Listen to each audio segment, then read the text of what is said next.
네, 내일장도 우리 증시 상승 흐름을 이어갈 수 있을까요? 아무래도 내일 새벽에 이 그리스 쪽에 관심이 모아지는 것 같은데요. 이 밖에도 우리가 자칫 놓칠 수 있는 부분들 함께 짚어드립니다. 내일장 미리 보기. 오늘은 현대증권의 배성현 연구원과 이야기 나눕니다. 안녕하세요.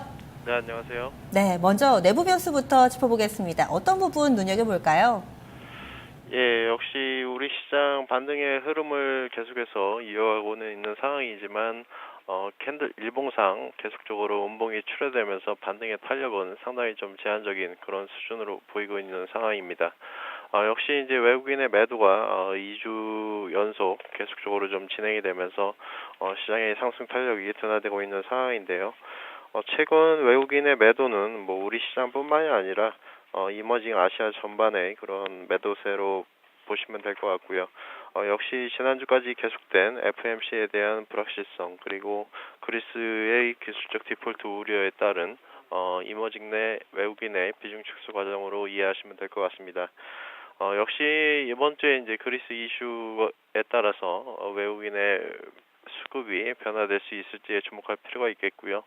다만 오늘 그래도 긍정적인 부분으로 해석해 볼 수 있는 측면들은 외국인의 매도세가 감소하면서 우리 시장의 반등이 계속적으로 이어지고 있다는 점이고요.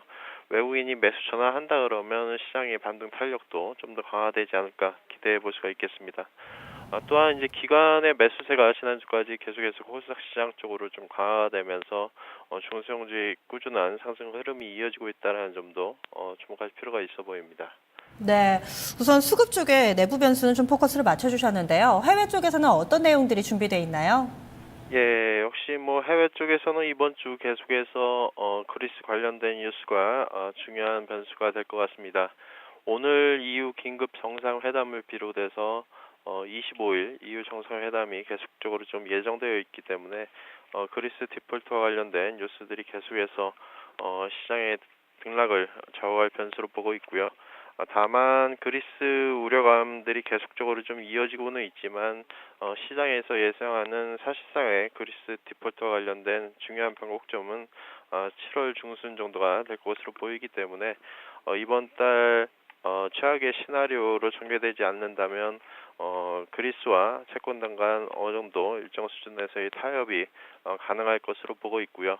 현재 유로존 관련된 여러 가지 위험 지표들이 아직까지는 크게 변동성이 확대되는 그런 모습들을 보이고 있지 않기 때문에 그리스 우려에 대해서 너무 민감하게 반응할 필요는 없다라고 보고 있습니다. 오늘 기타 예정되어 있는 매크로 지표는 미국 기존주택 판매와 내일 오전 예정된 중국 HSBC PMI 지표인데요.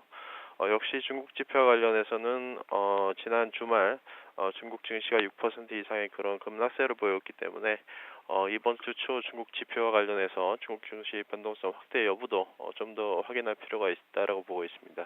네, 최근에 중국 증시가 상당히 좀 낙폭이 크죠. 가파르게 밀려나고 있는데 오늘은 좀 휴장입니다. 이렇게 중국 증시 급락과 관련해서 국내 증시에 미치는 영향력은 좀 어떻게 체크하고 계신가요?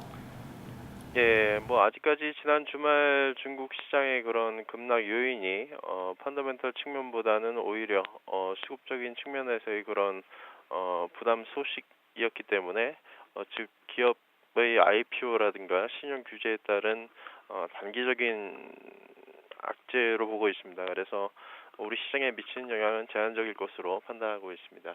네, 그럼 전반적으로 내일 우리 증시 상승 추세 이어갈 수 있을까요? 예, 전반적으로 시장은 반등의 연장선 상에서 대응하시는 것이 좀 더 유리하지 않을까 판단을 해볼 수가 있겠고요.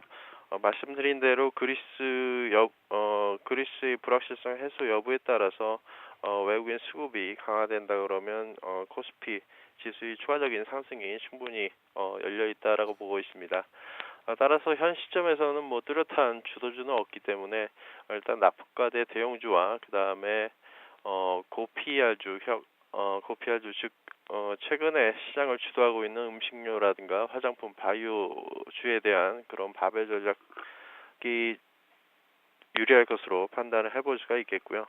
전체적으로 6월 말로 접어들수록 역시 2분기 어닝 시즌에 대한 영향권에 진입한다라는 점에서 종목별, 섹터별 애널리스트들의 그런 이익 추정 변화에 좀 더 주목할 필요가 있다라고 보고 있습니다.